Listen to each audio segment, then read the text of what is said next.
গরম শেষে কলকাতাতে বর্ষা ঢুকে গেছে, কিন্তু আমার আর আম খাওয়া শেষ হচ্ছে না। আজ বানিয়েছিলাম আম দিয়ে পাকা আমের পাটিসাপটা। এর জন্য প্রথমেই একটা পাত্রে কিছুটা ময়দা নিয়ে তাতে সামান্য নুন মিশিয়ে বেশ কিছুটা পাকা আমের পাল্প মিশিয়ে নিয়েছি। আমটা ময়দার সাথে ভালো করে মিশিয়ে নর্মাল টেম্পারেচারে থাকা দুধ অল্প অল্প করে ঢেলে একটা ব্যাটার তৈরি করে নিয়েছি। এতে মিশিয়েছি স্বাদ মতো চিনি। সবটা ভালো করে মিশিয়ে আবারও সামান্য দুধ মিশিয়ে লিকুইড ব্যাটার তৈরি করে নিয়েছি। এরপর পাটিসাপটার পুরটা তৈরি করতে প্রথমে শুকনো কড়াইতে কোড়া নারকেলটা ঢেলে একটু নেড়ে চেড়ে এতে অ্যাড করে দিয়েছি চিনি আর কটা এলাচ। নারকেলটা কালার চেঞ্জ না হওয়া অব্দি কম আঁচে নেড়ে গেছি।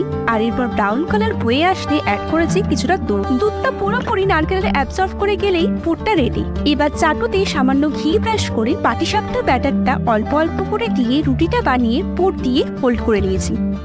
ব্যাটস রেডি আমাদের পাকা আমের পাটিসাপটা। পাকা আমের সিজন চলে যাওয়ার আগে দারুণ স্বাদের আমের পাটিসাপটা তো একবার বানাতেই হয়।